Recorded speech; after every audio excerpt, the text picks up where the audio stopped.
안녕하세요. 저는 올해로 딱 70이 된 이제는 아줌마 소리를 듣기도 민망해진 여자입니다.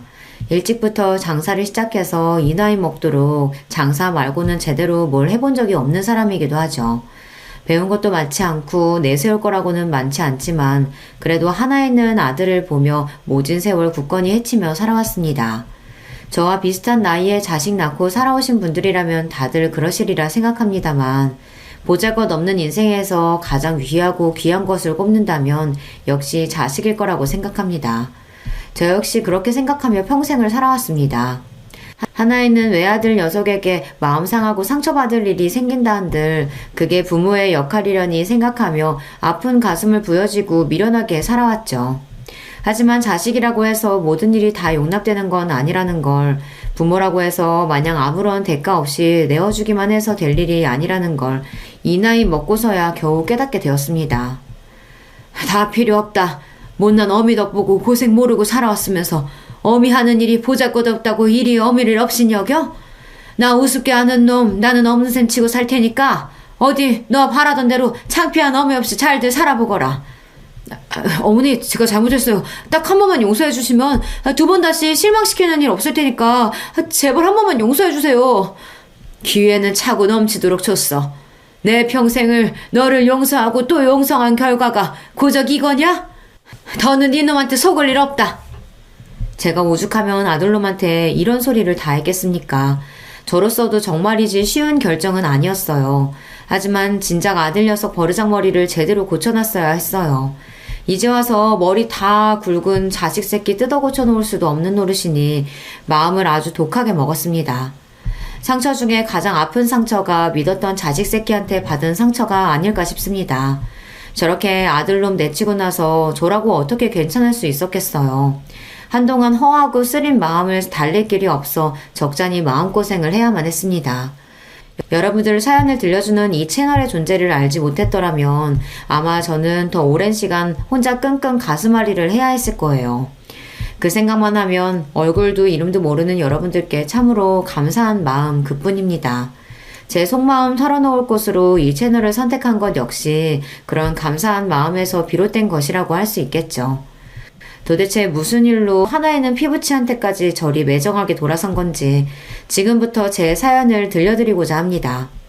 저는 형제 많은 집안의 셋째 딸로 태어났습니다. 세간에서는 얼굴도 안 보고 데려간다는 귀한 셋째 딸이라고들 하지만 실상 저는 그리 귀하게 자란 편은 못 됩니다. 위로는 많은 동생들 건사한다고 항상 날이 서 있던 언니 오빠가 있었고 제 밑으로도 줄줄이 동생이 셋이나 되었으니까요. 중간에 낀 제 신세는 늘 어정쩡하게 짝이 없었습니다. 그렇다고 제 목 야무지게 잘 찾아먹는 야무진 성격도 못 되어서 그 많은 식구들 속에서도 항상 소외감을 느끼며 자랐던 것 같습니다. 공부를 잘했다고 한들 빠듯한 집안 형편에 맞이도 아니고 중간에 낀 저한테까지 기회가 주어졌을 것 같지 않습니다만 어차피 공부에도 별 소질은 없었어요. 그러니 애초에 제게 주어진 선택지는 그리 많지 않았습니다. 고등학교를 졸업하자마자 곧장 시집을 가거나 공장에 취업해서 집안 살림에 보탬이 되거나 둘 중 하나였죠. 그나마 고등학교라도 끝까지 다니게 해준 것만으로도 감지덕지해야 할 판이었어요. 하지만 어린 나이에 덜컥 시집을 가는 것도 무섭더라고요. 그리 크게 형제지간의 정을 느끼지 못하며 자란 형제 자매들에게 저 한 몸 희생해가며 뒷바라지에 인생을 허비하고 싶지도 않았습니다. 그래서 고등학교를 졸업하자마자 친구 따라 타지로 나가 곧장 취업을 했습니다.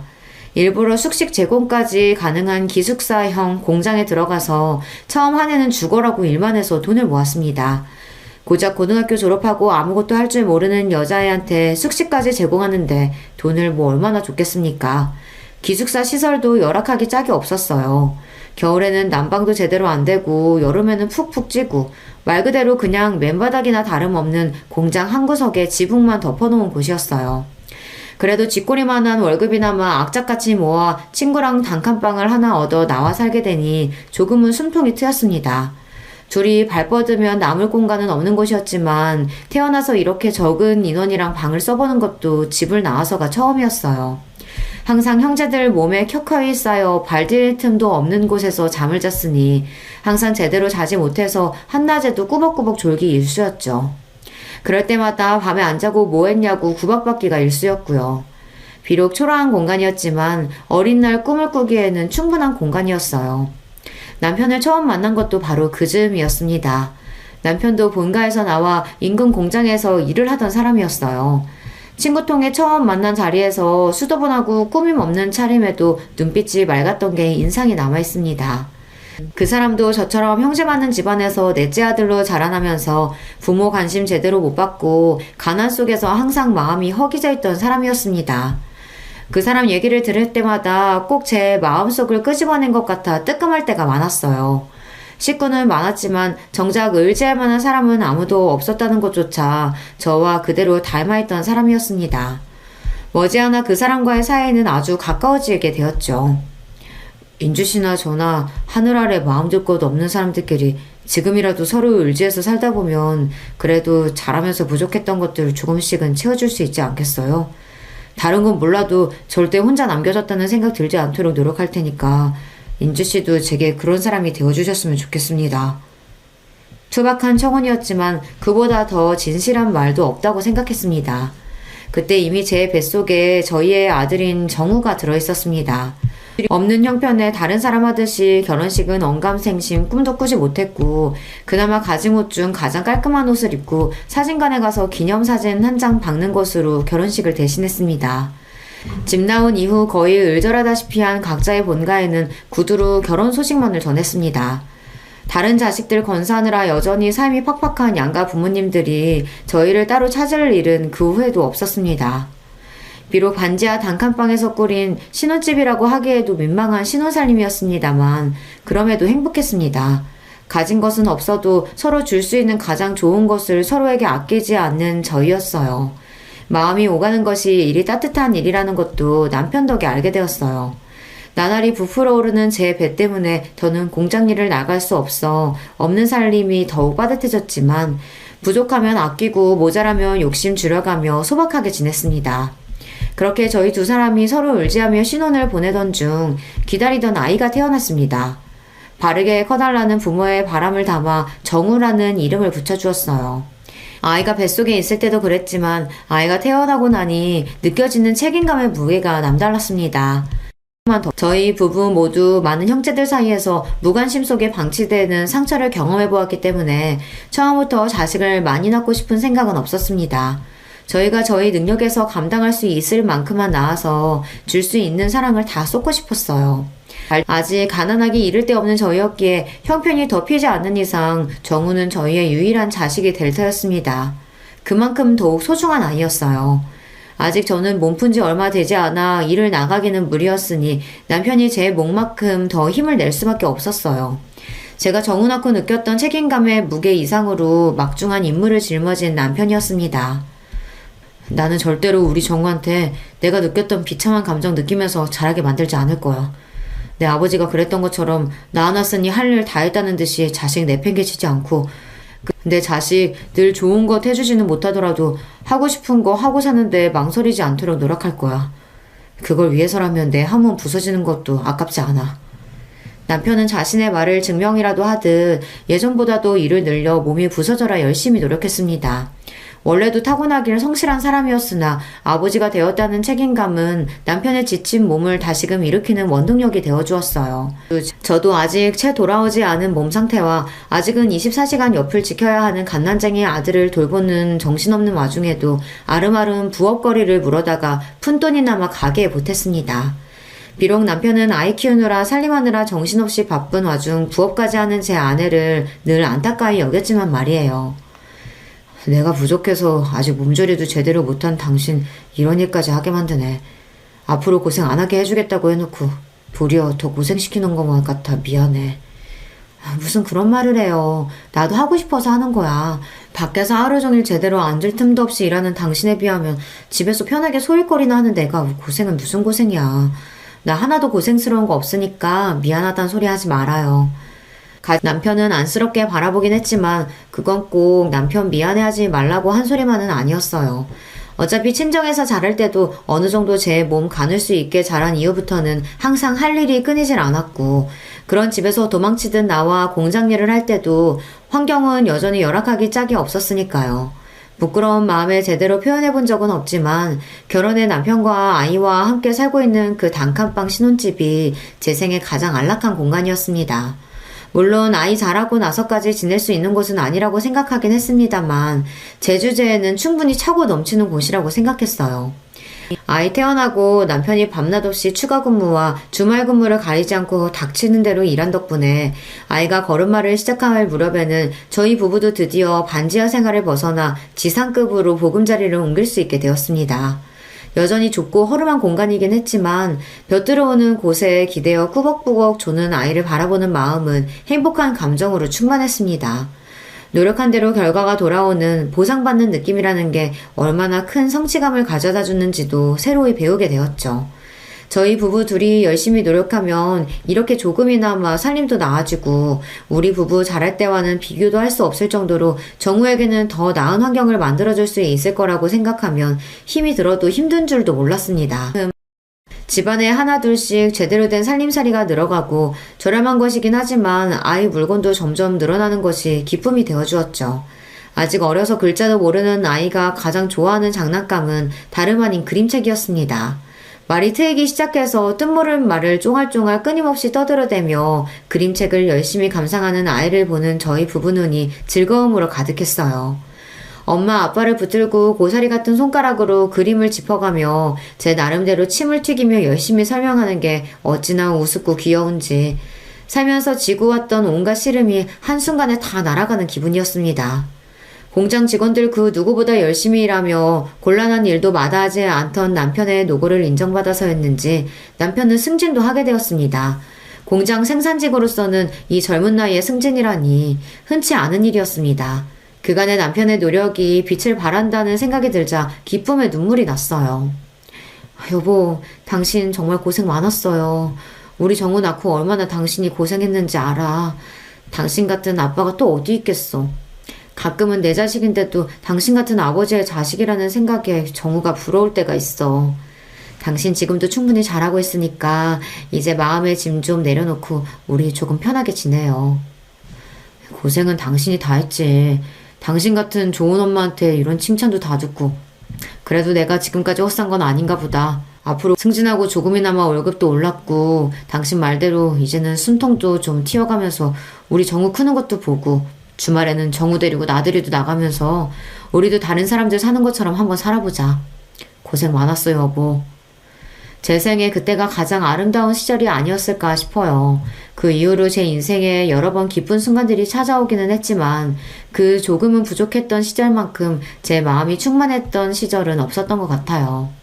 제 인생의 전성기를 꼽자면 남편과 함께 있던 그 젊은 날을 주저없이 꼽을 수 있어요. 이대로만 계속 이어진다면 더 바랄 게 없을 것 같았습니다. 비록 부모로서의 욕심에 우리 아들 튼튼하게 이왕이면 똑똑하게 자라줬으면 하는 바람은 있었으나 지금 이대로도 충분히 행복했습니다. 남편도 승진 이후로는 무리하게 특근이나 추가 근무까지 하지 않고 지냈기에 몸 상태도 예전보다 많이 좋아졌습니다. 제가 정말이지 신신당부를 했거든요. 이제 당신 승진도 했고 예전만큼 애쓰지 않아도 되잖아요. 당신 아직 젊다고 그 핑계로 몸 안 아끼면서 일하는 거 내가 모를 줄 알았어요? 건강 잃으면 다 잃는 거야. 아직 우리 정우 이렇게 어린데 앞으로 애 크는 거, 대학 가는 거, 장가 가는 것까지 다 보려면 당신도 이제 관리해야 돼. 그 좋은 시절 다 놓치고 싶은 거 아니면 내 말 들어요. 아, 알았어. 알았대도. 제 성화의 남편도 이제 슬슬 몸을 사리기 시작한 참이었습니다.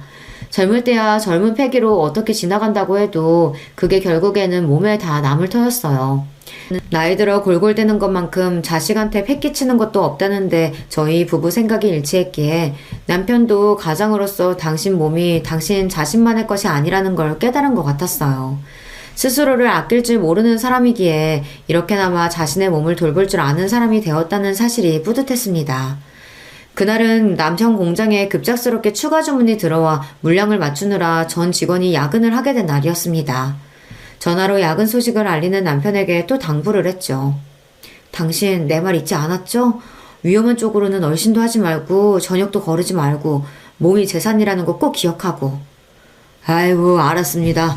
누구 말씀이라고 감히 거역하겠습니까? 마누님 말씀 잘 들어야지. 싱글거리며 웃으며 대꾸하는 남편 목소리가 듣기 좋았어요. 남편이 빨리 돌아왔으면 좋겠다고 생각하며 대충 저녁 끼니를 해결하고는 곤히 잠든 아이 머리를 살살 쓰다듬으며 남편이 귀가하기만을 기다렸습니다. 늦어도 자정쯤이면 돌아온다는 말에 잠들지 말고 기다리자 했는데 저도 하루 종일 살림에 육아에 또 남편 몰래 슬그머니 시작한 부업 마감 지킨다고 그날 제법 무리를 했던지라 저도 모르게 깜빡 잠이 들었습니다. 정적을 가르는 전화벨 소리에 화들짝 놀라 반사적으로 수화기를 집어들었습니다. 저도 저지만 아이가 깰까봐 한 행동이었어요. 이렇게 예상보다 잔업이 길어지면 저 먼저 자라고 남편이 꼭 전화를 해줬거든요. 당연히 남편 목소리가 들려올 줄 알았는데 전화를 건 사람은 남편이 아니었습니다. 재수씨, 지금 빨리 병원으로 오세요. 김주임 지금 병원에 실려가고 있어. 전화를 건 사람은 남편의 상사였습니다. 앞뒤 포차 다 떼고 다짜고짜 남편이 병원으로 실려가고 있다는 말에 이미 잠은 싹 달아난 뒤였습니다. 그게 대체 무슨 말이에요? 그 사람이 왜요? 어디를 얼마나 다쳤길래? 그게 공장에 사고가 나는 바람에 지금 이럴 시간 없어요. 일단 빨리 와요. 와서 설명할게. 영문도 모르고 남편이 다쳤다는 말에 저도 모르게 손이 벌벌 떨렸습니다. 그 와중에도 어린아이 혼자 두고 갈 수 없어 아이를 들쳐매고 뛰어나왔어요. 단잠을 자다가 갑자기 방해를 당한 정우가 찡얼거리며 투정을 했지만 아예 달랠 정신도 없었습니다. 간신히 정신을 차리고 늦은 시간에 잘 잡히지도 않는 택시를 겨우 잡아타고 인근 대학병원으로 향하는 내내 너무 긴장해서 손끝이 핏기가 싹 가셔 하얗게 얼어붙는 듯 했어요. 그렇게 영원히 끝나지 않을 것만 같은 초조한 시간이 지나고 병원 응급실에 도착했습니다. 들어가니 안은 아수라장이었습니다. 다친 게 남편 한 사람이 아닌 모양이었어요. 남편과 똑같은 공장 유니폼을 입고 피칠갑을 해서 고통에 몸부리치는 장정들의 비명소리가 마치 제 사지를 찢는 기분이었습니다. 이 응급실 어디에선가 내 남편도 저런 꼴이 되어 있을 거라고 생각하니 온몸에 경련이 이는 기분이었습니다. 뭘 알아서 그런 건 아니겠지만 아수라장 같은 응급실 상황에 아이도 적잖게 놀란 모양인지 빽빽 울어대기 시작했어요. 이윽 후 제 남편을 발견한 순간 저는 그만 그 자리에서 까무러칠 뻔했습니다. 재수씨, 지금 이러고 있을 때가 아니야. 얼른 수술동에서 써야 한대. 당장 수술 안 들어가면 위험하다고. 내 남편이 왜 저래요? 왜 저렇게 됐어요? 온몸에 피칠갑이 된 남편은 이미 오른손 한쪽이 없었습니다. 공장 기계 오류로 직원 몸이 끼이는 걸 보고 놀라 달려간 남편이 급히 직원 몸을 빼내어 겨우 목숨은 건졌으나 그러면서 그대로 오른손이 기계에 끼어버렸다는 남편 상사의 설명을 듣는 내내 정신이 나갈 것처럼 뒤통수가 극도의 스트레스로 뜨거워졌습니다. 이미 흘린 피의 양이 상당했어요. 벌벌 떨리는 손으로 수술 동의서를 쓰는 와중에 출혈이 너무 많아 결과를 장담할 수 없다는 의료진의 설명을 들었습니다. 선생님, 제발 살려주세요. 우리 남편 좀 제발 살려주세요. 급히 수술실로 향하는 남편의 남은 왼손을 벌벌 떨며 간신히 부여잡았습니다. 이미 모든 생명의 신호가 빠져나간 듯 얼음장이 된 손에 소스라치게 놀라면서도 단 1초라도 그 손을 더 잡으려고 안간힘을 썼습니다. 그 손을 놓치면 당장이라도 남편이 제가 따라갈 수 없는 먼 곳으로 저랑 정우만 두고 떠나버릴 것 같았어요. 그러는 와중에도 의식이 완전히 나가진 않았는지 제대로 된 말 한마디 못하면서도 고통에 신음을 흘리는 남편을 보는 제 가슴이 와르르 무너져 내렸습니다. 그 위태로운 와중에도 남편의 눈동자가 저를 찾는 것 같았어요. 여보, 걱정하지 마. 수술하면 괜찮아질 거야. 다 괜찮아질 거야. 스스로도 확신할 수 없는 약속을 남발하면서 그렇게 남편을 수술실로 들여보냈습니다. 그리고는 지난한 기다림이 시작되었어요. 남편이 나오길 기다리는 와중에도 사건 경위니 뭐니 하면서 공장 직원들과 경찰로 보이는 남자들이 끊임없이 드나들었으나 사실 뭐라고 말했는지도 제대로 못 알아들었어요. 제 정신은 온통 수술방 너머 남편에게만 쏠려 있었습니다.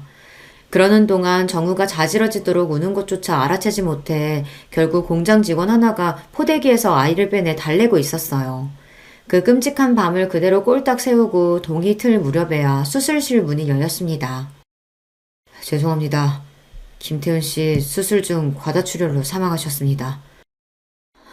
안 돼. 제 입에서 나온다고는 스스로도 믿을 수 없는 짐승 같은 울부짖음이 튀어나왔어요. 이 현실이 도저히 믿기지가 않았어요.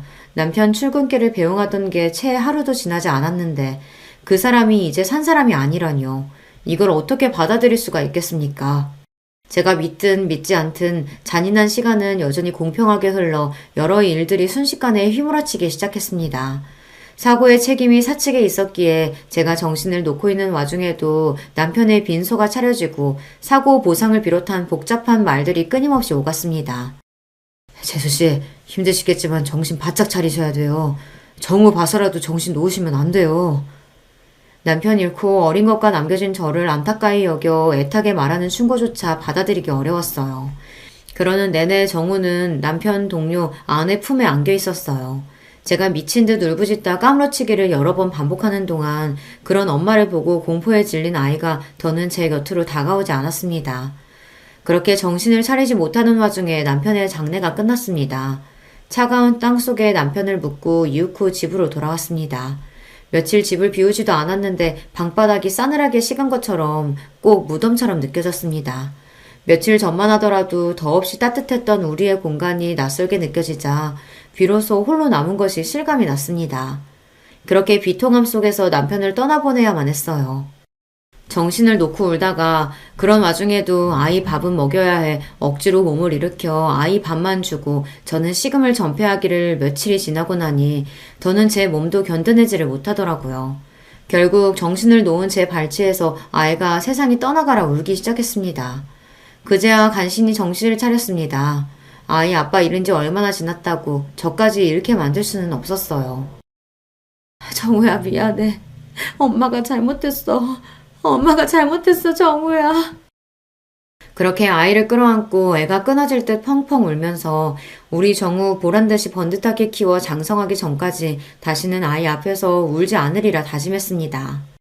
양가 인연 끊긴 지 오래인 마당에 아이가 의지할 곳이라고는 이제 오로지 저 하나뿐이었어요. 무슨 짓이든 해서 이 아이 제대로 키워내는 것만이 제 삶의 원동력이었습니다. 사고로 간 남편 앞으로 남겨진 약간의 보상금 외에 제게 남은 것이 별로 없었습니다. 지금 살고 있는 집도 자가가 아니었고 알뜰하게 모은 남편 월급이 떨어지면 당장 먹고 살 길이 막막할 판이었어요. 그렇다고 저 어린 거 집에 놓고 마냥 일자로 구하러 다닐 수도 없었습니다. 아이 낳으면서 공장도 그만둔 지 오래니 다시 돌아갈 직장이 있는 것도 아니었습니다. 그날부터 주먹밥을 빚어다 아이를 들쳐업고는 새벽에 무작정 인근 터미널로 향했습니다. 허가받고 장사하는 것도 아니니 터미널 관계자한테 쫓겨나기도 부지기수였습니다. 하지만 오늘 하루 벌지 않으면 앞으로의 생활을 장담할 수 없었어요. 쫓겨나도 다시 몰래 들어가고 또 다시 몰래 들어가고 악착같이 주먹밥을 다 팔 때까지 자리를 떠나지 않았어요. 그렇게 얼마간 주먹밥 장사를 하다 보니 버스 기사분들 중에서도 슬슬 단골 손님이 생겨나기 시작했습니다. 젊은 세대의 손맛이 참 야무지네. 여기 이렇게 아름아름 장사하는 분들 여러 계신데 세댁 주먹밥이 제일 맛있어. 제 딱한 사정을 알고 안타까워하시는 분들도 계셨어요. 언 손이나마 녹이라고 따뜻한 음료를 건네주시기도 하셨습니다. 이른 시간에 아이까지 들쳐업고 고생스러워서 어째요. 이거라도 좀 마셔요, 애기 엄마. 여느 때처럼 정우를 얻고 장사를 하고 있는데 어떤 아주머니 한 분이 제 곁으로 오셔서는 말을 거셨어요. 젊은 아기 엄마가 솜씨가 제법이네. 내가 이 인근에서 김밥집을 하는데 사람이 말도 없이 갑자기 출근을 안 해서 요새 여간 고역이 아니야. 그래도 여기서 장사하는 것보다야 수입이야 환경이나 훨씬 나을 텐데 어때? 나 따라가 볼래요? 망설일 이유가 없었습니다. 곧장 아주머니를 따라갔더니 터미널 근처에 김밥집이었어요. 말이 김밥집이지 식사하시고 가시는 손님도 제법 있어 안쪽에는 식사 준비하시는 이모님들도 계셨어요. 저를 즉석에서 데려가신 아주머니는 그 김밥집 사장님이셨어요. 주방 아주머니들은 다 찾고 애기 엄마는 여기서 계속 김밥만 말아주면 돼요. 할 수 있죠? 그럼요. 잘할 수 있어요. 그렇게 아이 들쳐업고 정신없이 김밥을 싸기 시작했어요. 터미널 근처라 그런지 이른 시간부터 손님이 끊임없이 들이닥쳤습니다. 홀에서 식사하시는 분들도 간간히 계셨으나 다들 바쁜 시간에 차 안에서 끼니를 해결하는 분들이 많아 김밥이 정말 많이 나갔습니다. 신들린 듯이 김밥을 싸다 사장님 부르시는 소리에 겨우 눈만 들어 사장님을 쳐다보았어요. 어머, 내 정신 좀 봐. 아직도 애기를 들쳐업고 있어. 아니 이러다 몸살 나 애기 엄마. 괜찮아요. 저 계속 일할 수 있어요. 아니, 내가 뭐라고 하려는 게 아니라 저쪽에 애들끼리 놀고 있으니까 좀 맡겨두라고, 응?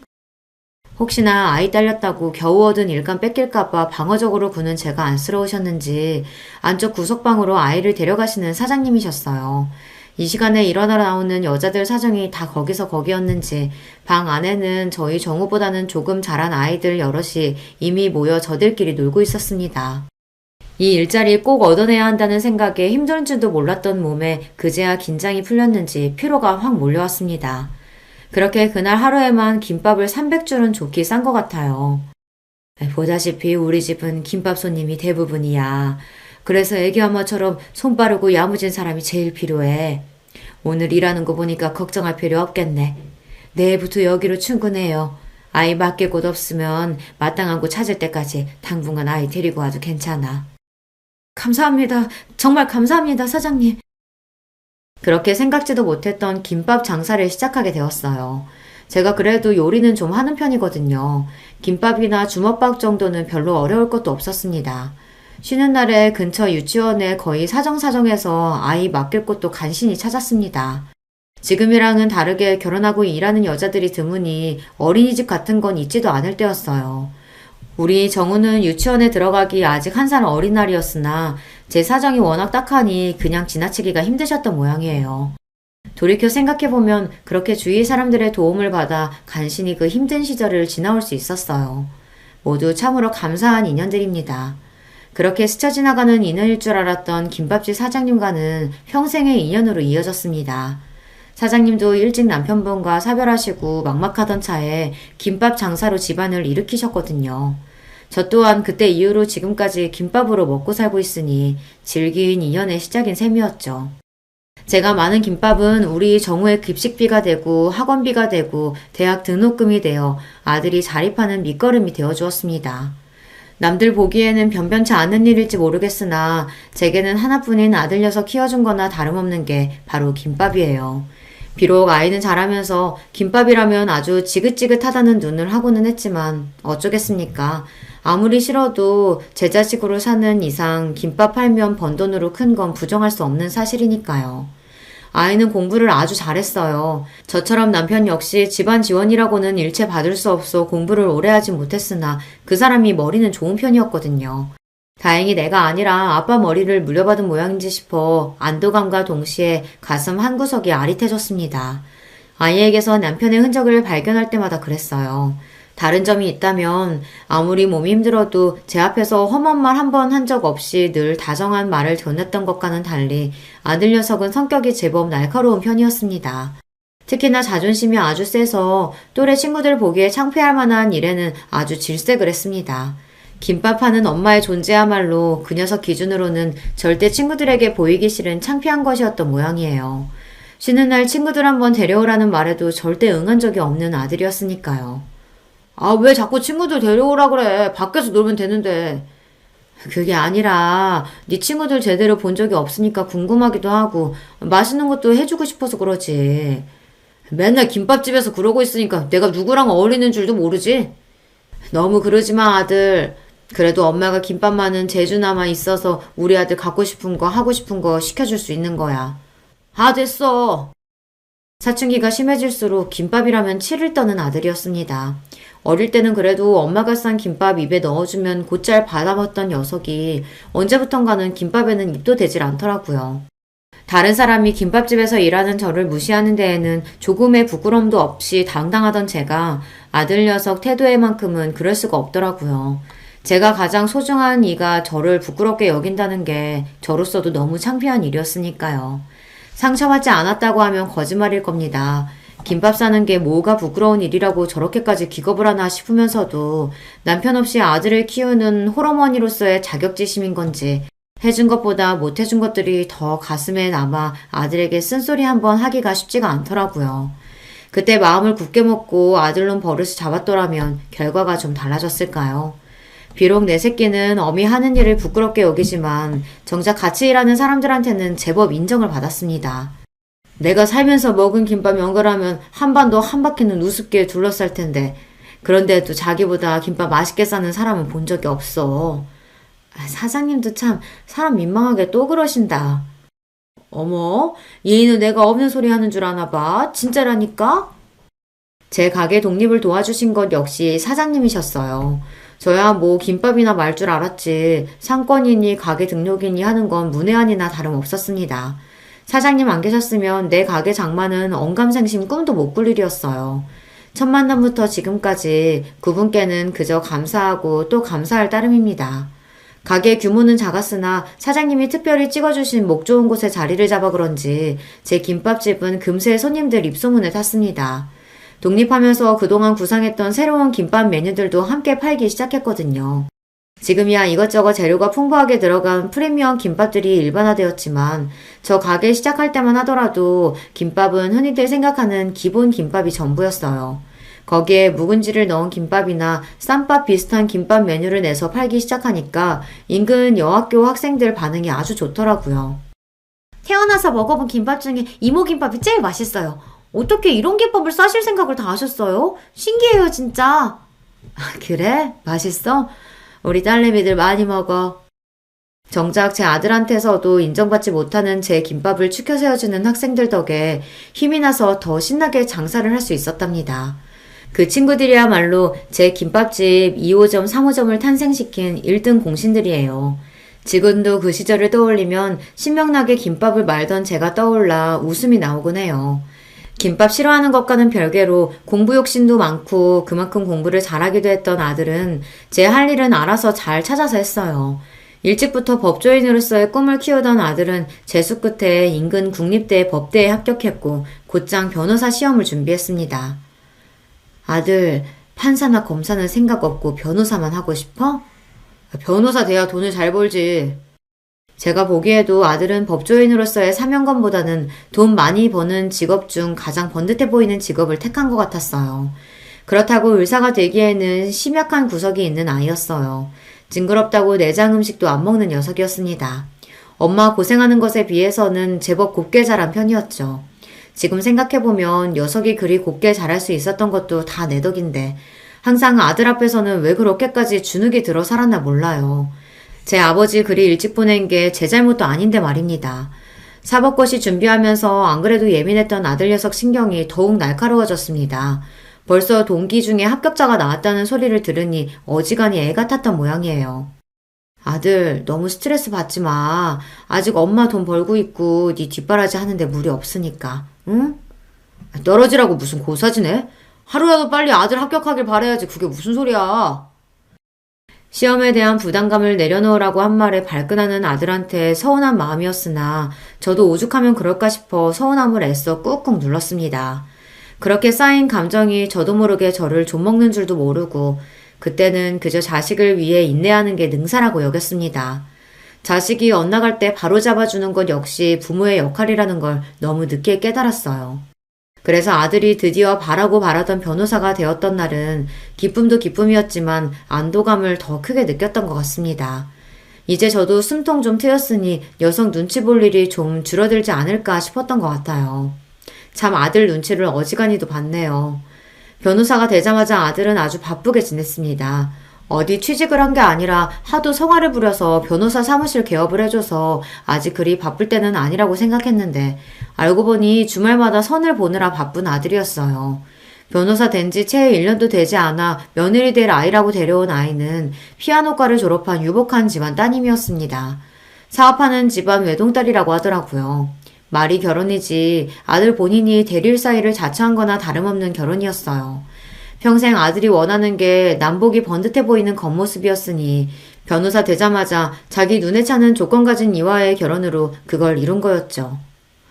저희 어머니께서는 요식업에 종사하고 계세요. 지금은 업장도 여러 개 가지고 계시고 덕분에 저도 고생 모르고 공부할 수 있었죠. 상견례라고 나가서는 사돈딸 분들께 인사한 뒤로 제대로 대화조차 나누지 못했습니다. 그래도 제가 자기 어미인데 아무렴 자기한테 해댈 소리를 하겠습니까? 그럼에도 제 입에서 혹여나 김밥 소리라도 튀어나올까 싶어 한사코 요식업이라는 단어를 강조하는 아들을 보니 그만 씁쓸한 기분이 들었어요. 제 어미가 그 고생을 해가며 자식 새끼 변호사까지 만들어줬더니 돌아오는 대접이 겨우 이건가 싶어 서러웠어요. 하지만 그런 마음을 드러낼 자리가 아니었습니다. 지금껏 아들에게 서운한 일들을 나열하자면 끝도 없었으나 그래도 그만큼 제대로 된 가족에 대한 결핍이 얼마나 컸으면 저 녀석이 자기가 가진 것에 만족할 줄도 모르고 저렇게 그럴싸한 겉모습에 집착하게 되었을까 싶어 애처로운 마음이 들었습니다. 어찌되었든 제 새끼가 아닙니까? 제 새끼 허물 감싸는 걸 유일하게 남은 부모인 저 아니면 또 누가 하나 싶었어요. 그럼에도 녀석이 생각하는 제대로 된 가족에 어미인 저는 결코 들어가지 못했다고 생각하면 여전히 서운한 마음을 달랠 길이 없었지만 말입니다. 며느리 된 아이는 좋게 말하면 새침하고 제가 느낀 바로 있는 그대로 표현하자면 깍쟁이 같은 면이 있는 아이였어요. 결혼하고 시어머니인 저와는 대놓고 거리를 두려워하는 것 또한 그랬습니다. 아무려면 있는 집에서 유일한 딸 자식으로 자라면서 아쉬울 것 없이 살았을 텐데 자기 보기에 별거 아닌 사람처럼 보이는 시어머니 시집살이를 하고 싶었겠습니까? 하지만 애초에 며느리 시집살이 시킬 생각이라고는 눈꼽만큼도 없었던 제 입장에서는 다소 억울한 일이었습니다. 어미 된 입장에서 자식한테 해준 것으로 생색내는 것만큼 없어 보이는 것은 없지만 그래도 그런 대접을 받기에는 제가 아들 내외에게 베푼 것들이 적지 않았습니다. 처음에는 사업하는 집안이라길래 그래도 있는 집에 장가가니 아들 살림이 좀 피지 않을까 기대를 한 것도 있었어요. 그래서 신혼집 해달라고 당당하게 요구하는 아들 말에 어이가 없었죠. 너 사무실 얻어준 지도 얼마 안 됐는데 신혼집까지? 너 번 건 다 어쩌고.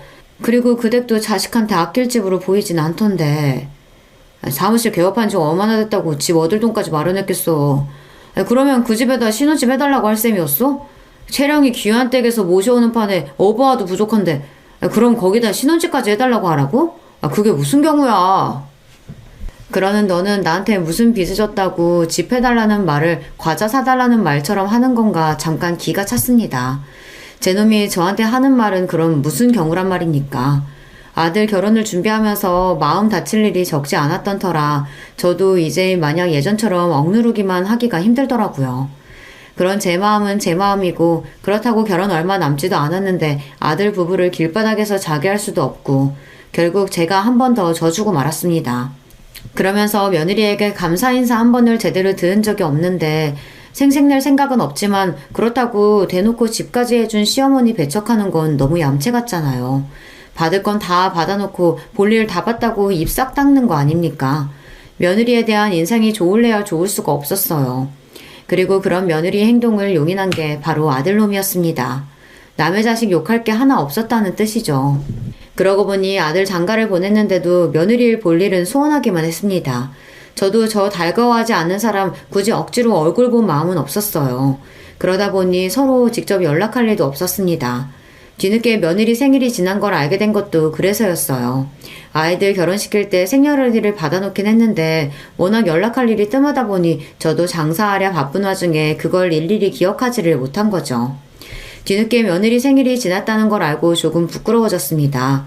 그래도 제가 그보다 살아도 갑절을 더 살았는데 아직 철없는 것들과 똑같이 군 거잖아요. 어른이 되어서 이래가지고는 안 되겠다 싶었어요. 한참을 망설이다가 처음으로 아들 통하지 않고 며느리에게 전화를 걸었습니다. 네, 어머니, 어쩐 일이세요? 한참 만에 전화를 받은 며느리 목소리가 떨떠름했습니다. 반가운 사람 전화가 아니니 그렇겠지만 며느리 목소리를 들으니 괜히 더 위축이 되는 것 같더라고요. 애써 용기를 내서 말했습니다. 채령이 너 얼마 전에 생일이었더구나. 그래도 결혼하고 며느리 첫 생일인데 어린이 돼서 제대로 챙겨주지도 못하고 내가 미안하다. 아니에요, 어머니. 저 생일 잘 보냈어요. 그래도 내가 너 생일상 한 끼는 먹이고 싶었는데 아무래도 집으로 오라고 하면 부담스럽지?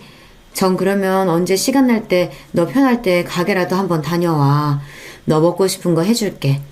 평생 한 일이라 김밥은 눈 감고도 마니까 김밥도 좀 싸가고. 우리 집 김밥 맛있어. 네, 그럴게요. 그렇게 어색하고 대면대면하게 통화를 마쳤습니다. 전화를 끊고서 저도 모르게 휴 숨을 내쉬었어요. 며느리랑 통화 한번 하는 게 이렇게 긴장되는 일인 줄 몰랐어요.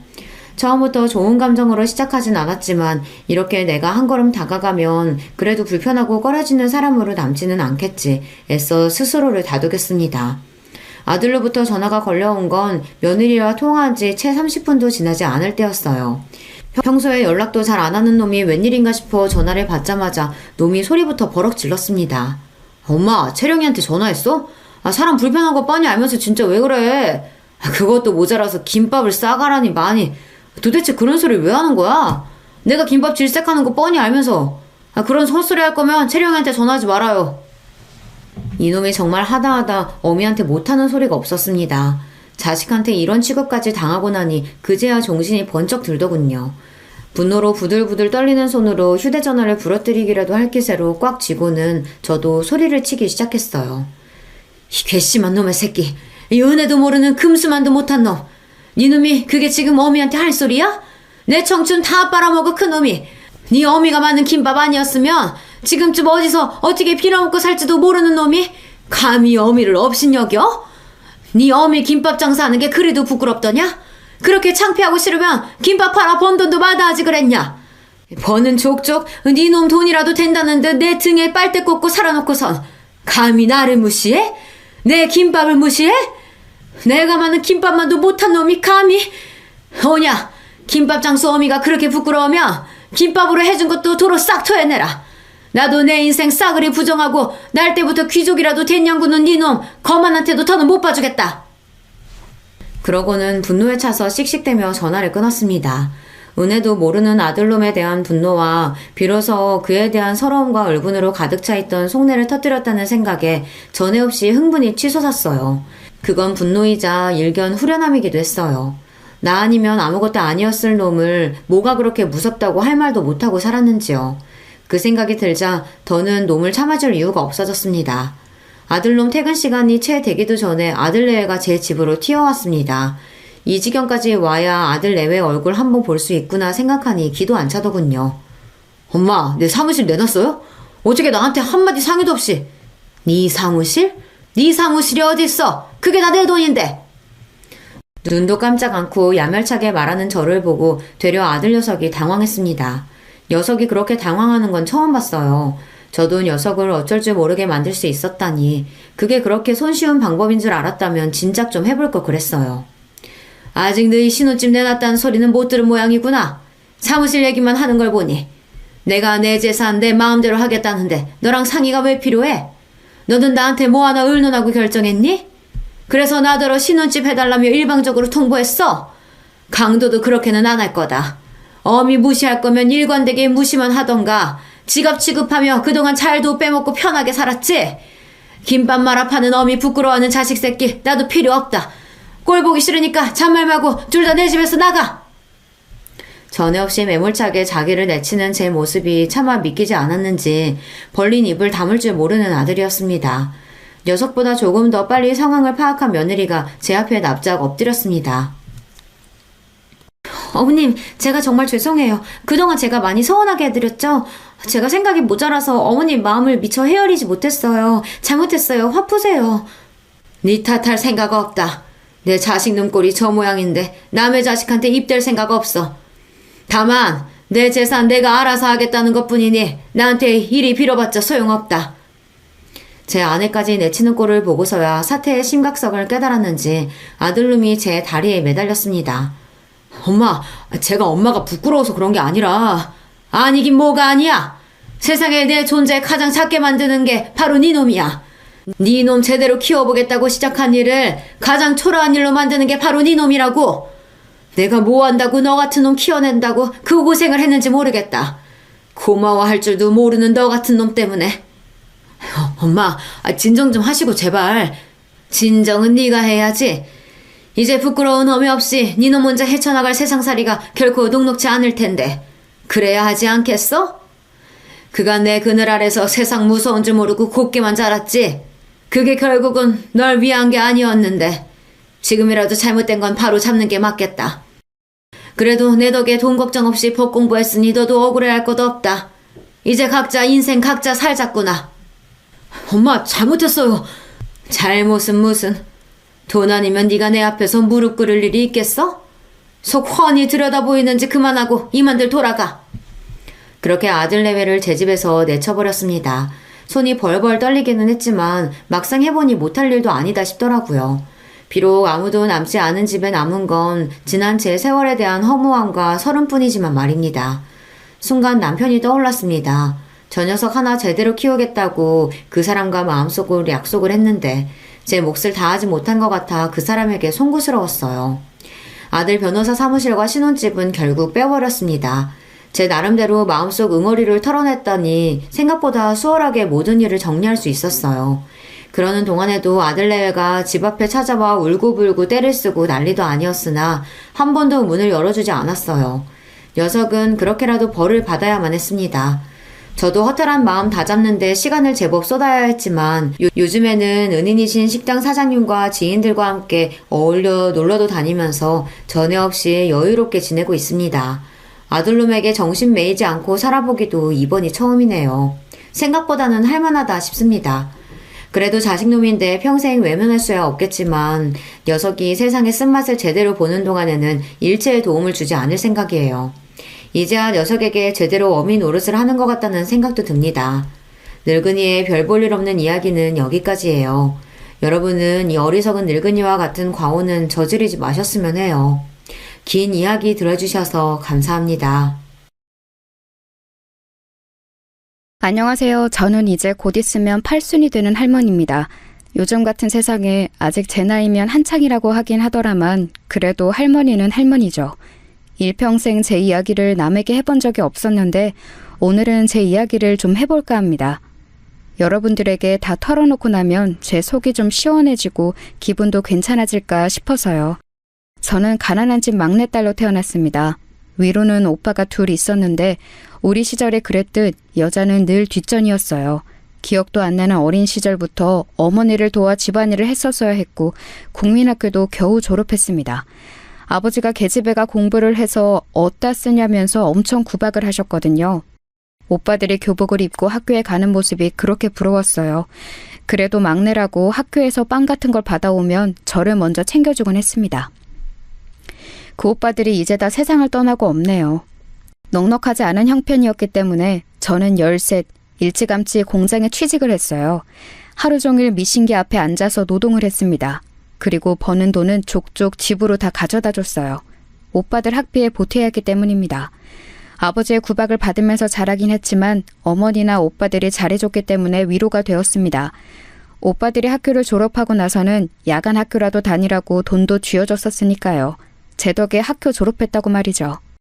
그렇게 여공으로 몇 년의 세월을 보내며 야간 학교를 졸업했습니다. 그리고 어느 작은 회사에 취직을 했어요. 건설회사에서 잔부나 심부름하는 일이었지만 그 당시에는 공장을 벗어난 것만으로도 행복했습니다. 남편은 그때 만난 사람이에요.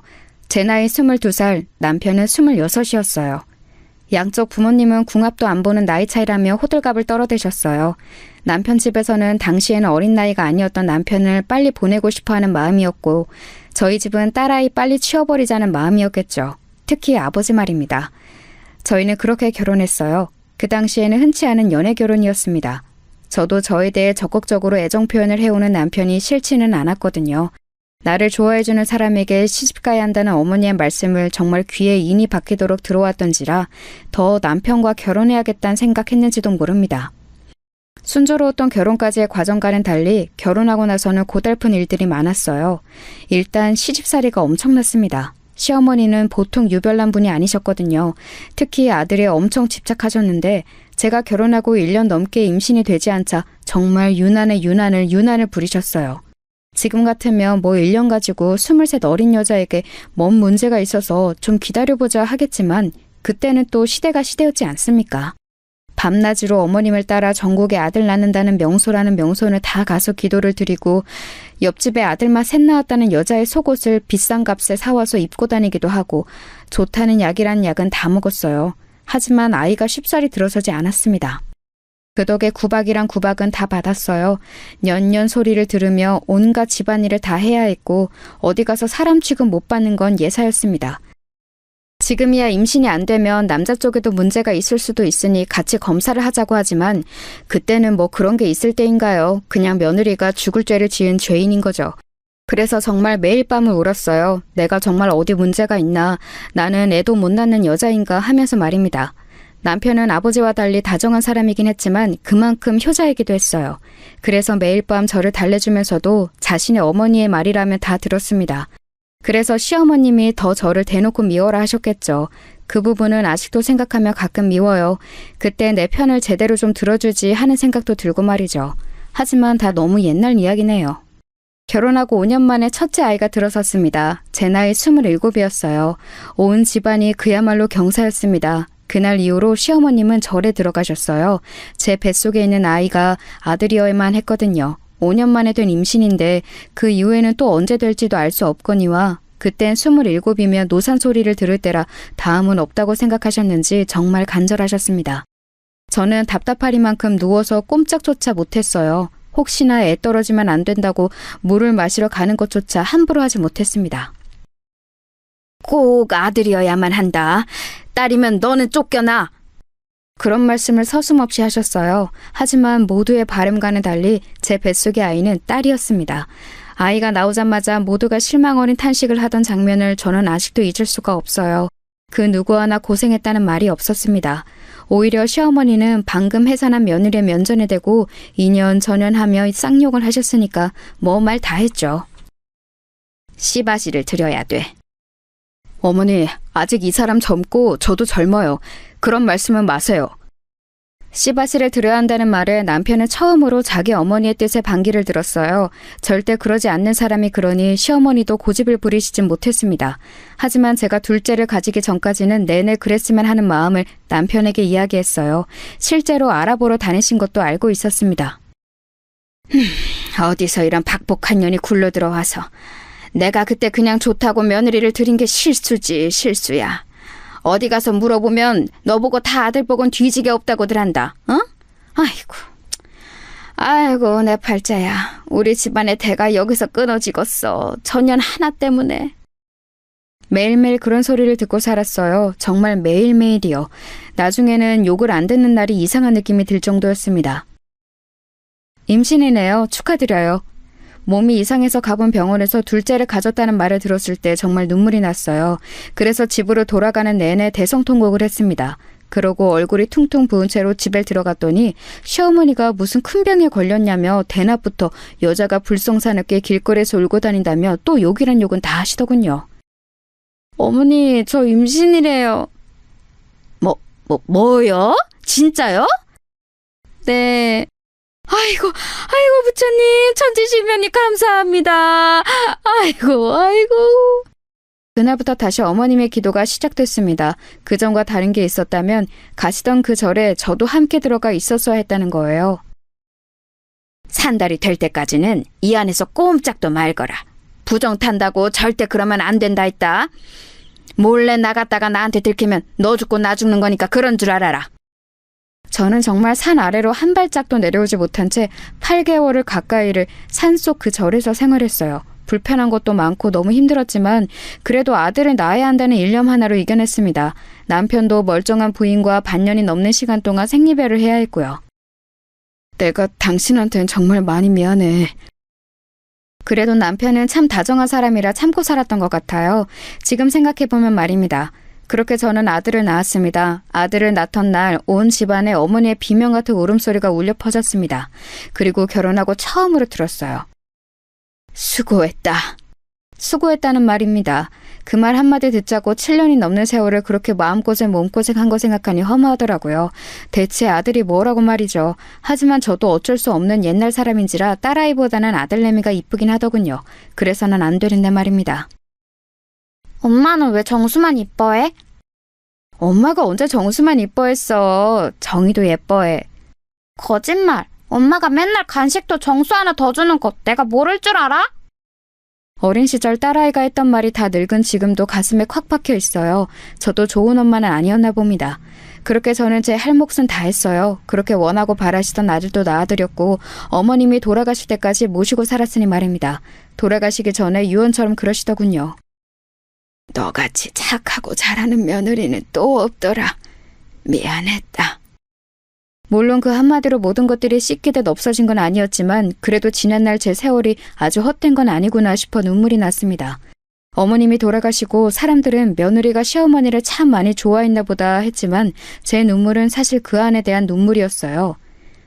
당신 정말 고생 많았어. 일평생 효자였던 남편만이 그래도 제 마음을 어느 정도는 알아주더군요. 그거마저 없었으면 진작 짐을 몇 번이고 쌌겠죠. 아들 내미는 정이 많은 타입은 아니긴 했어요. 하나 있는 아들 잘 키워야 한다며 어머니가 싸고 돌면서 하고 싶다는 거 다 시켜주고 다 사주고 그렇게 키우는 바람에 버릇이 좀 없기도 했고 말이죠. 그래도 공부는 곧자리에서 학교도 좋은 학교를 갔어요. 그게 또 어머님의 엄청난 자랑거리셨죠. 만나는 사람마다 손자 학교 자랑을 하셨으니까 말입니다. 딸아이도 공부를 곧잘 했어요. 그래도 딸이 무슨 대학이냐며 절대 안 된다 하셨지만 못 배웠던 게 어린 시절에 한으로 남아있던 제가 정말 빡빡 우겨서 딸아이도 대학을 보냈습니다. 한 푼도 보태줄 수 없다는 어머님 말에 남편이 뒤에서 조금 그리고 제가 모아둔 비상금 조금 그렇게 학비를 쥐어줬던 기억이 나네요. 시간이 좀 지나서 딸아이가 그러더라고요. 엄마가 나한테 다 잘해준 건 아니고 나도 서럽고 섭섭한 기억 너무 많았지만 그때 나 대학 그렇게 보내준 걸로 엄마는 엄마 몫을 다 한 거야. 그리고 나한테 미안해하지 않아도 돼. 그런 말을 듣자고 대학을 보낸 건 아니었지만 그래도 마음에 늘 얹혀있던 것 하나가 덜어지는 기분이 들기는 하더군요. 딸아이는 아직도 종종 그때 엄마가 빡빡 우겨서 비상금까지 털어서 자기 학비에 보태준 걸 고맙다고 말합니다. 그게 벌써 몇십 년 전 이야기인데 말이죠. 아들과 딸내미 둘 다 좋은 대학을 나와서 좋은 회사에 취직을 했어요. 어머니가 그렇게 싸고 돌던 아들내미보다 딸내미가 더 잘 됐지만 말입니다. 집안에서 기집애가 제일 잘나면 머스마가 기가 죽어서 안 되는디. 끝까지 그런 말씀을 하셨지만 말이에요. 아들은 대기업에 입사해서 선을 받습니다. 그것도 사실 어머님이 다 주선하신 거였어요. 참하다는 손주 며느리감을 소개를 받아 이루어낸 혼사였죠. 저도 딱히 불만은 없어요. 사람 좋아 보이던데요? 하기 싫으면 하지 않아도 된다는 말에 아들이 그렇게 말하더군요. 그래서 그냥 그러라 했습니다. 손주를 그렇게 결혼시켜놓고 정작 어머님은 그렇게 보고 죽고 싶어 하시던 중손주는 못 보고 돌아가셨지만 말이에요. 며느리는 말이 없는 무뚝뚝한 편의 며느리였어요. 표현을 잘하진 않지만 그래도 챙겨야 할 집안 대소사 같은 것 빠지지 않는 편이었습니다. 물론 좀 이상하다 생각했던 적은 있어요. 시어머니가 있을 때와 저랑 둘만 있을 때 태도가 좀 다르긴 했거든요. 그래도 워낙 어르신이니 그런가 보다 했습니다. 하지만 어머님이 돌아가시고 나니 그랬던 이유를 알겠더군요. 어머님이 저희 아들 주려고 모아놓은 재산이 좀 있었습니다. 그 이야기를 어디서 들었는지 들었던 모양이에요. 할머님 통장 어머님이 가지고 계세요? 남편 준다고 하셨었는데. 어머님의 장례를 치르자마자 하는 소리에 솔직히 기겁하긴 했지만 그래도 돈 앞에선 다들 그러기도 하고 알뜰살뜰 모아서 뭐 지들한테 쓰겠지 싶어서 군말 없이 어머님의 통장을 건넸던 기억이 납니다. 뭐 사실 어머님이 돌아가시기 직전에 그건 저희 아들 몫이라고 몇 번이나 말씀하신 것도 있고요. 딸내미는 섭섭해하지도 않았어요. 지 할머니가 어떤 사람인지 워낙 어린 시절부터 보고 자란 탓이었겠죠. 엄마 보험 수혜자 너로 해둘 거야. 너는 그거 가져. 무슨 그런 소리를 해. 그런 소리 하지도 마. 딸내미는 엄마는 벌써 무슨 그런 죽는 소리를 하는 거냐며 엄청 화를 내더라고요. 아무튼 며느리에 대한 인상이 좋은 건 아니었습니다. 애가 정이 많아 보이지도 않았고요. 하지만 딱히 흠잡을 만한 일을 한 것도 없었고 저는 시어머니에게 너무 박대를 당하며 살아왔기 때문에 하나밖에 없는 며느리에게 싫은 소리 하고 싶지 않았어요. 그래서 되도록 말을 얹지 않고 자기가 하고 싶은 대로 뒀습니다. 그래서 교류가 없는 편이었어요. 명절이나 생일에나 한 번씩 볼 정도로요. 그마저도 얼마 가지 않아 다는 오지 않고 1년에 한 번 정도로 줄어들긴 했지만 말입니다. 애들한테 그다지 바라는 것도 없었고 지들 밥벌이 다 잘하고 결혼해서 부모 속 안 썩이는 것만으로도 효도라고 생각하고 있었기 때문에 불만은 없었습니다. 그리고 시어머니가 돌아가신 이후에는 남편이랑 여기저기 같이 여행도 다니고 하면서 둘이서 잘 지냈거든요. 어머니가 아들 몫이라고 몰래 숨겨뒀던 땅이 좀 있었는데 그게 많이 올랐어요. 그 주변에 싹 다 재개발에 들어갔거든요. 그래서 그 땅을 팔아 건물을 한 채 사서 남편과 그 건물에 세를 받아 생활했습니다. 둘이서 여행 가고 싶은 곳 마음대로 다니고 맛있는 거 먹고 그러기에는 차고 넘치는 돈이었어요. 며느리에게 이 아이가 일반적이진 않구나 하는 감정을 느낀 것도 그 즈음일 겁니다. 시어머니가 물려주신 땅이 또 있고 그 땅이 재개발에 들어갔고 그래서 저희가 그 땅을 팔아서 건물을 샀다는 걸 알게 되었을 때 며느리의 태도였습니다. 아버님, 오늘은 제가 밥 해드릴게요. 전과는 너무 다르게 애교도 있고 잘하더군요. 특히 남편에게 말이죠. 하지만 남편은 시어머니랑은 달리 그런다고 우리 며느리 하는 사람은 아니었지만 말입니다. 아버님이 좀 무뚝뚝한 편이신 것 같아요. 좋으면서 저러는 거니까 너무 신경 쓰지 말거라. 그래도 혹여나 며느리가 기분이 상할까 제가 중간에서 많이 애쓰긴 했어요. 그렇게 평화롭다면 평화로운 날들이 지속될 줄 알았습니다. 그런데 불행은 그럴 때 갑자기 찾아오는 거더라고요. 암이라고 하는구먼. 너무 늦게 발견해서 수술도 의미가 없냐. 여태 건강검진 한번 제대로 받지 않고 자신만만하게 살아온 벌이었을까요? 제가 닥달해서 한 건강검진에서 남편은 암이라는 진단을 받은 겁니다. 노인들은 진행이 느려서 그래도 몇 년은 살 수 있다고 하더만 그 사이에 우리도 열심히 놀려 다녀야겠어. 아유, 무슨 소리예요. 입원해서 수술하고 치료를 받아야지. 어차피 다 늙은 노인네 얼마 더 살자고 그 병원에서 누워있기만 해서 뭐하나. 그냥 하고 싶은 거 하고 먹고 싶은 거 먹으면서 살 만큼 살다가 가면 되는 거지. 남편은 끝까지 고집을 꺾지 않았습니다. 그래서 결국 제가 졌어요. 남편은 그동안 모든 재산을 제 앞으로 해뒀어요. 그 사실을 알게 된 며느리가 미리 상속을 하면 좋지 않을까요? 하고 넌지시 물었지만 남편은 완강했습니다. 내가 젊어서 네 시어머니한테 못한 게 너무 많다.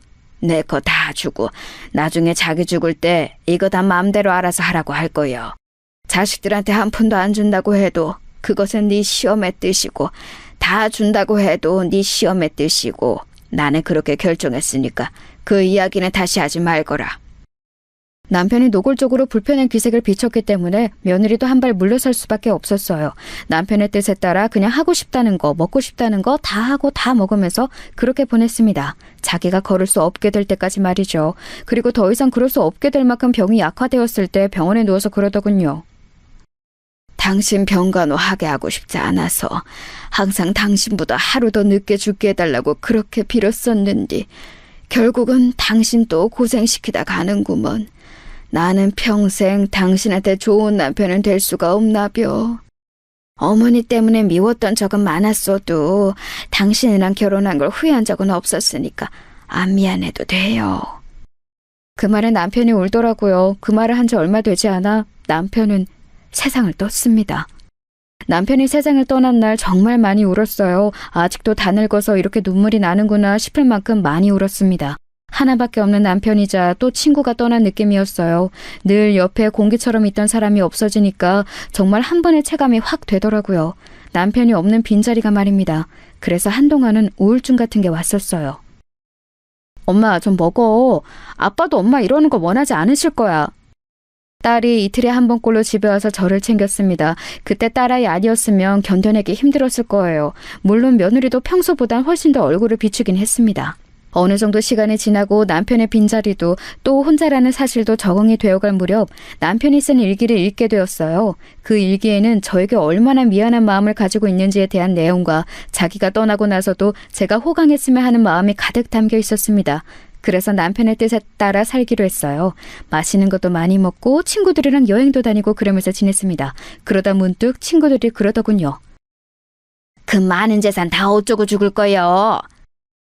그냥 나 죽으면 알아서들 나눠 갖는 거 아니요?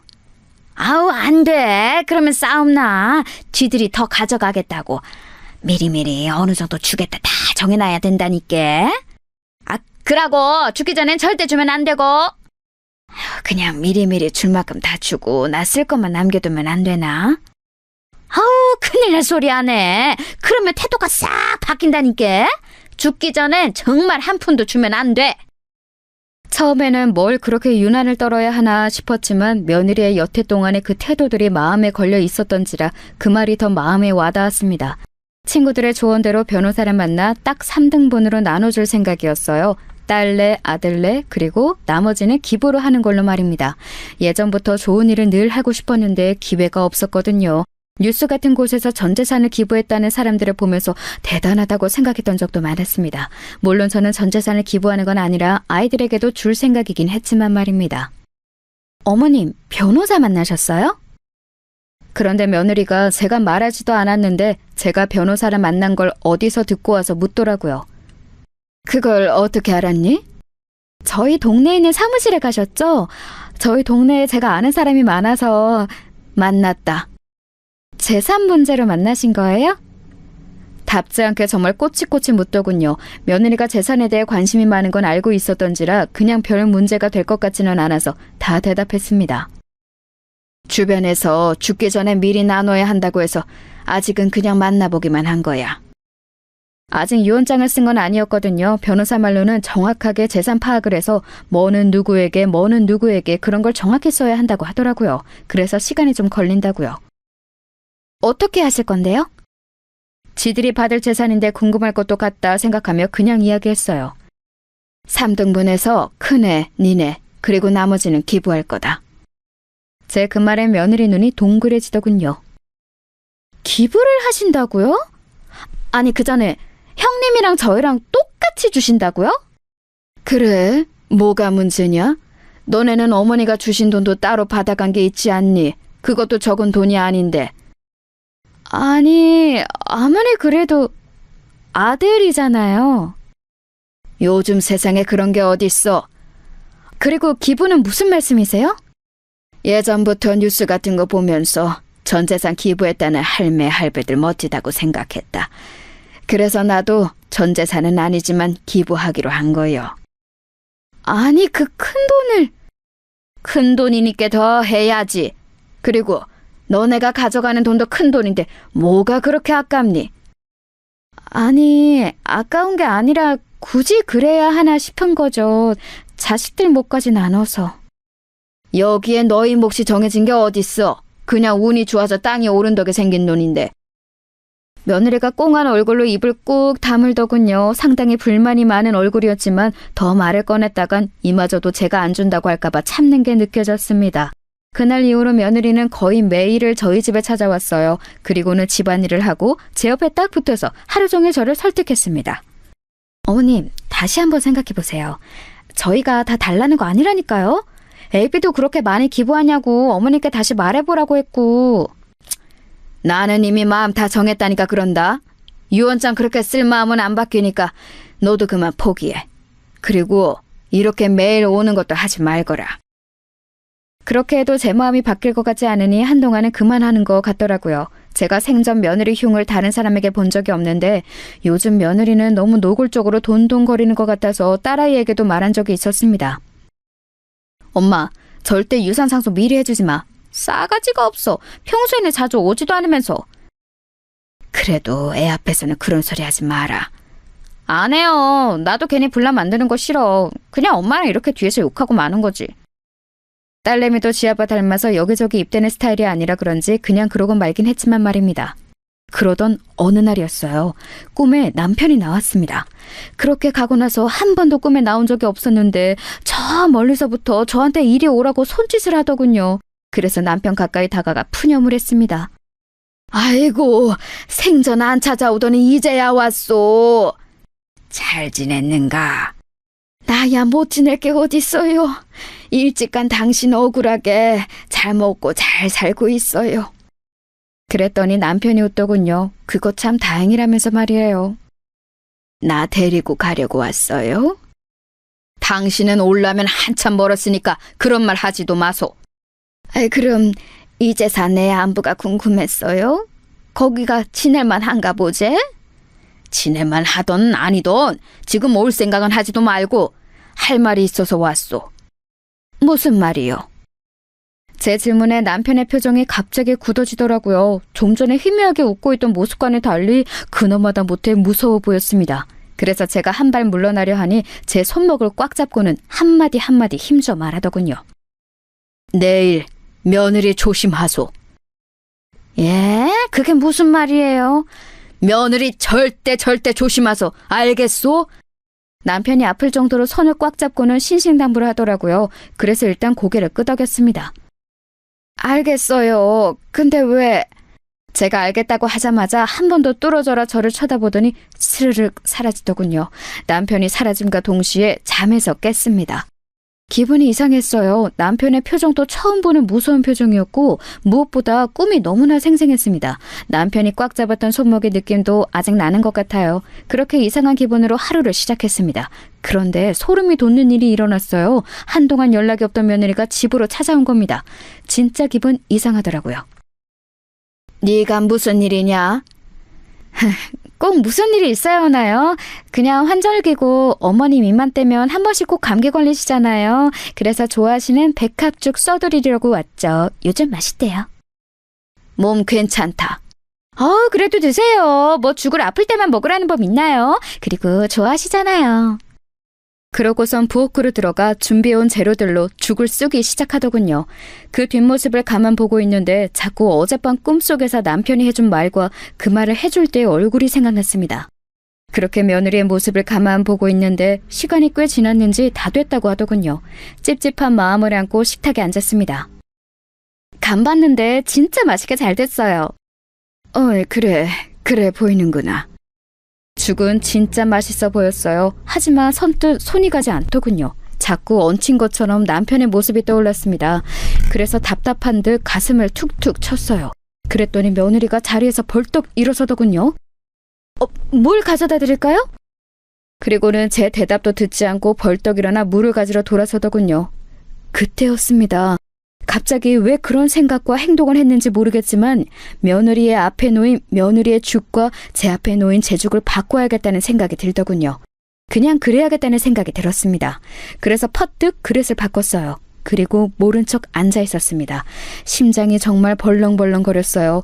지금 다시 생각해도 그러네요. 어머님, 여기 물이요. 그래, 고맙다. 며느리는 그런 제 모습을 잠시 보다가 자신이 먼저 먹기 시작했습니다. 저도 며느리가 먹기 시작하는 걸 보고 한술 떴어요. 맛있네. 맛있더라고요. 생일에도 잘해주지 않던 며느리의 음식을 이렇게 이런 상황에서 먹게 되는 게 기분이 묘했지만 말입니다. 걱정했던 일은 일어나지 않았어요. 며느리는 죽을 잘 먹고 과일까지 깎아서는 같이 먹고 뒷정리까지 하고서는 집으로 돌아갔습니다. 아무 일도 일어나지 않아서 오히려 민망하고 그런 생각을 잠시나마 했던 게 며느리한테 좀 미안하더라고요. 아휴, 그 양반은 왜 생전 나타나지도 않다가 나타나서 그런 말을 해서는. 남편이 왜 그런 말을 했을까 생각하며 오늘 며느리를 의심한 걸 하루 종일 자책하고 있을 때였어요. 늦은 밤이었는데 아들에게 전화가 왔습니다. 생전 전화를 잘하지 않는 아이라 무슨 일인가 싶어서 전화를 얼른 받았어요. 네가 이 시간에 어쩐 일이냐? 무슨 일 있어? 어머니, 오늘 집사람 어머님 집에 갔어요? 아들의 목소리가 어딘가 급박해 보이더라고요. 그래서 바로 대답했습니다. 와서 백합죽 끓여줘서 같이 먹고 돌아갔는데 왜? 무슨 일 있는 게냐? 아니, 이 사람이 지금 알러지 증상이 심하게 올라와서 응급실에 왔는데 뭘 먹었는지 말을 안 하잖아요. 그 자리에서 휴대폰을 떨어뜨릴 뻔했어요. 며느리와 저는 같은 알러지를 가지고 있습니다. 바로 땅콩 알러지예요. 어릴 적 땅콩을 먹고 죽을 뻔한 이후로는 땅콩을 먹지 않는다는 이야기를 했던 적이 있는데 자신도 그렇다고 한 적이 있었거든요. 어머니? 아들의 목소리가 들려오는데도 멍하게 휴대폰을 들고만 있었습니다. 무슨 말을 해야 할지도 모르겠고 그냥 멍하기만 하더군요. 지금은 괜찮니? 네, 지금은 주사 맞아서 괜찮아지고 있는데 땅콩 알러지가 있는 사람이 자기가 찾아서 그걸 먹었을 리도 없고 그럼 뭘 먹었는지 말을 해줘야 하는데 말을 안 하잖아요. 애가 오늘 할머니 집 간다고 했대서 전화해봤어요. 며느리는 주사를 맞고 자는 중이라고 하더군요. 그렇게 전화를 끊었는데 저도 모르게 눈에서 눈물이 흘렀습니다. 재산 때문에 시어머니를 죽이려고 죽에 땅콩가루를 집어넣는 며느리라니요. 저에게 이런 드라마에서나 볼 법한 일이 일어날 거라고는 상상도 한 적이 없거든요. 정말이지 세상이 뒤집힌 것 같은 기분이었어요. 아니, 죽다 살아났으니 그게 맞긴 한 거겠죠. 아이고, 애들 아버지. 손을 덜덜덜 떨며 어제 꿈에 나타난 남편을 부르짖었어요. 그렇게 그날은 충격으로 밤을 지새우다시피 했습니다. 그리고 그 다음날 먼저 딸애에게 이 이야기를 전했어요. 딸애가 너무 놀라서 한달음에 달려왔더군요. 그리고 저를 붙잡고 울면서 화를 내기 시작했습니다. 엄마는 그렇게 될 때까지 아무 의심도 안 했어? 진짜 큰일 날 뻔했잖아. 아빠가 꿈에 안 나타났으면 어쩌려고 그랬어? 상상이나 했겠니? 그런 일을 할 거라고. 딸애는 한참을 울면서 화를 내더니 당장이라도 누구 하나 때릴 기세로 일어서더군요. 내 인연을 가만두나 봐. 그 자식도 가만 안 둘 거야. 어디서 그런 년을 데리고 와서는. 일단 앉아라. 내가 그렇게 말한다고 해도 그 아이가 박바국이면 그만인데 누구 말을 믿겠니? 너도 처음에 엄마가 잘못한 거 아니냐고 몇 번을 되물었잖아. 딸을 씩씩거리더니 이내 앉더군요. 그리고는 눈물을 닦으며 말했습니다. 그러면 이렇게 하자. 어떻게? 내일 엄마 혼자 병문안을 가. 그리고는 그냥 왜 그랬냐고 물어봐. 모른 척해도 다 알고 왔다고 그래. 녹음기 꼭 가져가서 녹음하고. 알겠지? 며느리를 만날 생각을 하니까 다시 손이 떨려왔지만 그런 무서운 아이랑 아들을 계속 같이 살게 둘 수도 없는 노릇이었습니다. 그리고 또 언제 저한테 그런 짓을 또 할지도 모르잖아요. 그래서 덮어둘 수는 없었어요. 딸이 했던 당부를 몇 번이나 되새기면서 며느리가 입원해 있는 병원으로 갔습니다. 병실 앞에서 딸이 알려준 대로 휴대폰의 녹음 버튼을 누르고 심호흡을 한 번 크게 한 뒤 문을 열었어요. 며느리가 딴 곳을 보고 있다가 저를 보고는 화들짝 놀라더군요. 제가 올 줄은 몰랐던 것 같습니다. 그리고는 제 눈치를 보기 시작했어요. 별일 아니라고 아범한테 어머니한테는 절대 말하지 말라고 했는데 했다고 하더라고요. 며느리의 그 말에도 대꾸 없이 그냥 가만히 보고 있었어요. 그랬더니 평소와는 달리 입을 쉬지 않고 계속 떠들더군요. 다 나와서 이제 퇴원하면 되는데 왜 오셨어요 괜히. 눈치를 보면서 그렇게 말하길래 그냥 조용히 넌지시 물었습니다. 딸아이가 한 당부대로 절대 화는 내지 않고요. 왜 그랬니? 그 말에 며느리가 굳더군요. 그러고는 얼굴이 하얗게 질리기 시작했습니다. 뭐가요? 무슨 말씀하시는지 저는 모르겠어요. 너 그날 나한테 준 죽에 땅콩가루 섞은 거 내가 모르고 왔을 줄 아냐? 며느리가 손을 벌벌벌 떨기 시작했습니다. 어머니, 뭔가 오해가 있으신가 본데. 네가 이럴 식으로 나오면 나도 애비한테 다 말하는 수밖에 없어. 딸애가 말한 대로 바로 아들 이야기를 하면서 협박 아닌 협박을 했습니다. 그랬더니 침대에서 벌떡 일어나 무릎을 꿇더라고요. 그리고는 싹싹 빌기 시작했습니다. 어머니, 진짜 죄송해요. 제가 순간 눈이 뒤집혔었나 봐요. 돈에 눈이 멀어서. 저도 어머님이 그날 죽 드시는 거 보고 이건 아닌데 아차 싶었지만 이미 벌어진 일이라. 제 앞까지 와서 바지가랑이를 붙잡았습니다. 한 번만 용서해주세요. 애비한테만큼은 절대 비밀로 해주시면 안 될까요? 제가 죽을 때까지 어머니가 하라는 대로 다 하고 어머님이 죽으라면 죽는 신용도 할게요. 재산 하나도 안 물려주셔도 괜찮아요. 저 진짜 후회하고 있어요. 한 번만 용서해주세요. 그러면서 눈물을 펑펑 흘리더군요. 그런 일을 저질렀다는 걸 알고 나서 보는 눈물이라 불쌍하지도 마음이 동하지도 않았습니다. 그냥 이 위기를 모면하기 위해 우는 걸로밖에는 안 보였어요. 제가 아무 말도 하지 않고 쳐다만 보고 있자 더 애가 다른 것 같더라고요. 생각해보겠다는 말을 하고 병실을 나왔습니다. 그리고는 딸아이에게 그 녹음본을 들려줬어요. 엄마, 진짜 용서해줄 건 아니지? 물론 그럴 생각은 없었습니다. 무서워서 같이 밥이나 먹을 수 있겠냐고요. 언제 또 나를 죽이려 할지 모르는데 말입니다. 그런데 아들에게 어떻게 말을 해야 할지 차마 입이 떨어지지 않더군요. 그래도 부인이고 애들 엄마고 그런 아이인데 말입니다. 충격받을 게 뻔했기 때문에 입이 떨어지지 않았습니다. 그렇게 며칠을 고민만 하고 아무런 행동도 하고 있지 못하고 있던 어느 날이었습니다. 아들이 찾아왔어요. 그리고는 정말 상상도 못했던 말을 하더군요. 어머니, 그 사람이 실수로 땅콩에 들어가는 음식을 어머니랑 자기랑 나눠 먹고 그런 일이 일어난 것 같다고. 어머니는 괜찮으시냐고 하던데 별일 없으셨어요? 먼저 선수를 친 겁니다. 제가 며칠째 조용하니 불안했던 건지 아니면 다 말할까봐 겁이 났던 건지 아들에게 거짓말로 그렇게 이야기를 한 것 같더라고요. 정말 기가 막혔습니다. 걔가 그러디? 네, 실수로 땅콩에 들어간 음식을 어머니랑 나눠 먹은 것 같다는데 어머니는 괜찮으세요? 알러지 심하시잖아요. 그때 누군가 집으로 또 찾아왔습니다. 며느리더군요. 얼굴이 하얗게 질려서 왔더군요. 내가 와본다니까 당신은 왜 왔어요? 그래도 어머니를 직접 봐야 마음이 놓이지. 알러지 반응 심하신데. 아직 별일 없는 거 보면 괜찮으신데 잘 지나가신 거죠? 그래 보이긴 한데. 어머니 괜찮으신 거 맞죠? 며느리가 중간에서 제 눈치를 계속 보더군요. 안 괜찮다. 그쵸? 제가 알기론 어머니 어렸을 때 죽을 뻔하신 뒤로 절대 안 먹는다고 제가 아버지한테 몇 번이나 이야기 들었었는데 얼른 병원에 가서 검사라도. 나는 안 먹었어. 에? 근데 방금 안 괜찮다고. 도어락에 눌리는 소리가 나더니 이번에는 딸아이가 들어오더군요. 그 일이 있은 뒤 마음이 너무 불안하다고 딸아이가 요즘 집에 자주 찾아오곤 했습니다. 아, 오늘 사단이 나겠구나 직감적으로 알 수 있었어요. 아니나 다를까 딸아이는 며느리를 보자마자 인상이 험악해지더군요. 네가 여기 어디라고 와? 구구로 엎어져서 조용히 있어도 머리채를 잡으러 가고 싶은 마당에! 평생 자기 누나가 그 정도로 화를 내는 걸 본 적이 없었던 아들이 놀란 얼굴로 딸아이를 바라봤습니다. 누나 왜 그래? 왜 그러긴? 뭐가 왜 그래? 네 와이프가 엄마 죽이려고 했는데? 아니, 실수로 땅콩이 들어간 음식을 같이 먹은 건 맞지만 일부러 그런 것도 아니고 실수인데 뭘 또 죽이려고 했다까지가. 뭐? 실수? 너 지금 실수를 했니?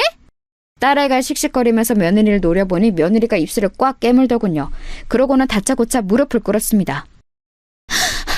제가 정말 죽을 죄를 지었어요. 다시는 이런 일 없게 하겠습니다. 정말 실수했어요. 실수라고 밀고 나가기로 했나 보더군요. 제가 녹음까지 해놨을 거라고는 꿈에도 생각하지 못하는 것 같았습니다. 실수? 실수를 했니 너 지금? 네. 어떻게 생각하시는지 알겠는데 저는 진짜 실수한 게 맞아요. 제가 죽을 뻔한 게 그 증거이지 않아요? 딸아이가 기가 차서 가슴을 퍽퍽 치더군요.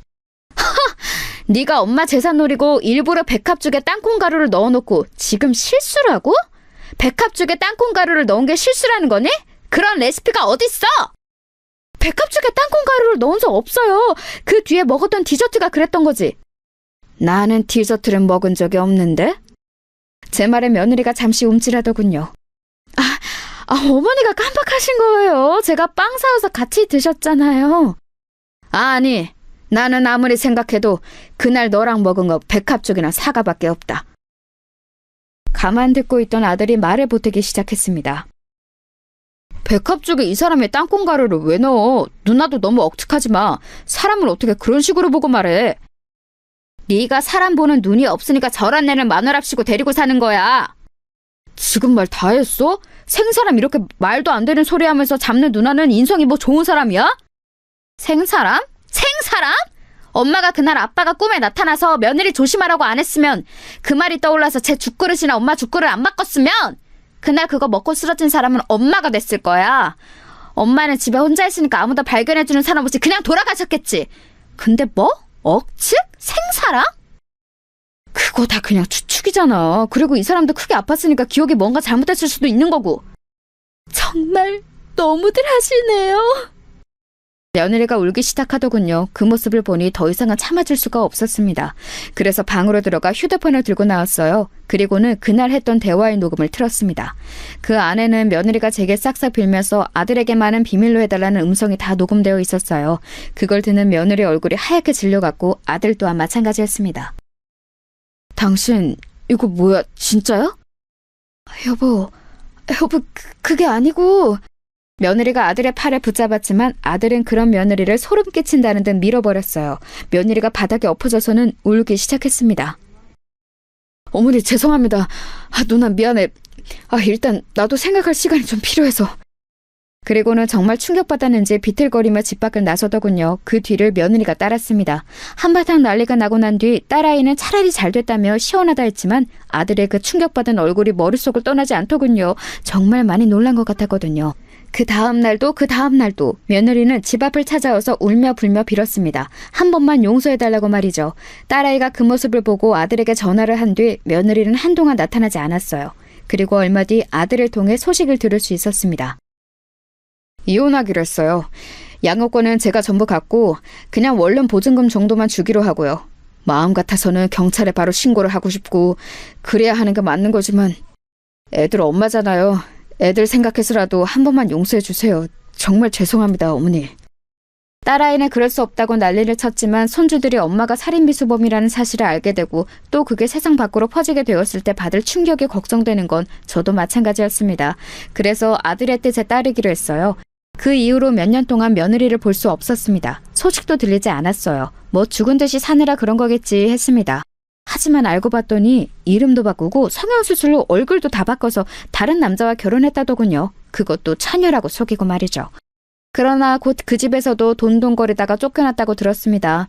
그 아이는 언젠가 사고를 한번 크게 칠 것 같은 느낌이 아직도 듭니다. 그래서 가끔 그때 제대로 처벌을 받게 했었어야 했나 싶은 생각도 들었어요. 어디선가 저 같은 피해자가 또 생길지도 모르고 그때는 미수가 아니라 진짜로 실행될 수도 있는 일이었으니까요. 다시 한번 며느리의 소식을 들은 건 아들의 재혼식장에서였어요. 아니, 소식을 들었다기보다 제 눈으로 봤죠. 그 아이를 말입니다. 식장에 찾아왔더군요. 얼굴이 바뀌어 있었지만 저는 한눈에 알아볼 수 있었습니다. 그 사람이 가진 분위기라는 건 쉽게 바뀌지 않더라고요. 저와 눈이 마주치자 잠시 놀라는 것 같더니 다가오더군요. 놀라 도망갈 줄 알았는데 의외였습니다. 잘 지내셨어요?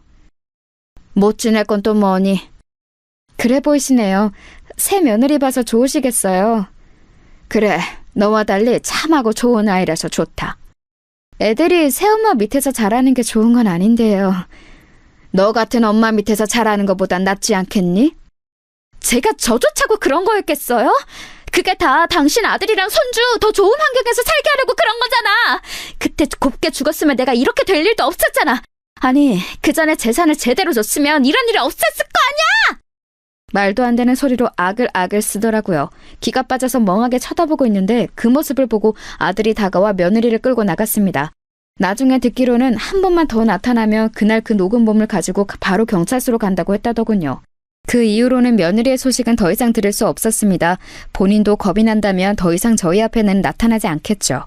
속 시원하게 마무리된 것 같지는 않지만 손주들을 생각해서 어쩔 수 없는 선택이긴 했어요. 물론 가끔 후회는 하지만 말입니다. 아직도 그때 한 선택이 잘한 건가 하는 고민은 되지만 말이에요. 긴 이야기 들어주셔서 감사합니다.